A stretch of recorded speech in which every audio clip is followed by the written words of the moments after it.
Ça y est, la job machine américaine de l'emploi est relancée. Ce n'est certes pas une évidence à la lecture des dernières statistiques sur l'emploi. Tombées à 74 000, les créations nettes en décembre dernier se sont situées très en dessous de la performance moyenne de 2013 qui a dépassé les 182 000 créations mensuelles. S'il ne faut pas se voiler la face sur la réalité de ce chiffre médiocre, il convient 1.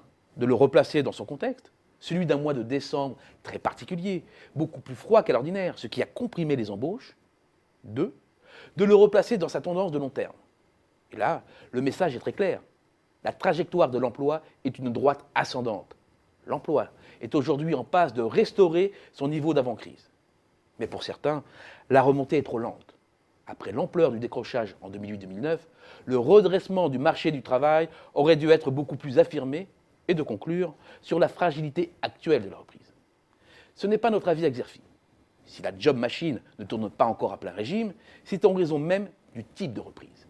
Car cette fois-ci, c'est une reprise à diffusion lente, qui concerne d'abord les secteurs les plus productifs, ceux qui sont intenses en équipement, mais économes en main-d'œuvre.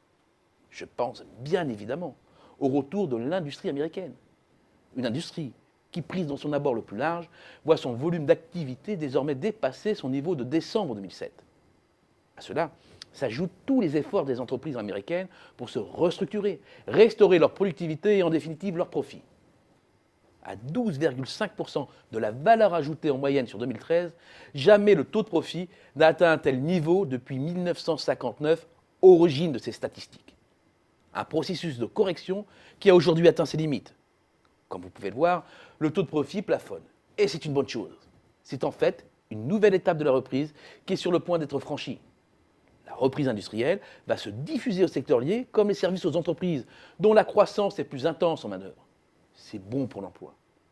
En matière de partage de la valeur ajoutée, nous devrions assister à une légère déformation en faveur cette fois-ci des salariés au fur et à mesure que l'économie américaine se rapproche du plein emploi. C'est bon pour les salaires.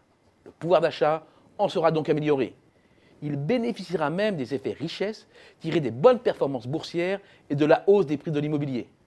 À leur tour, tous les secteurs accrochés au pouvoir d'achat vont se relancer.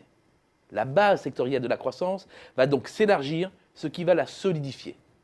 C'est pourquoi notre prévision de croissance pour 2014 atteint désormais 2,5%.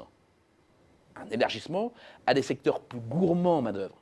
C'est pourquoi le taux de chômage tombera à 6% en fin d'année.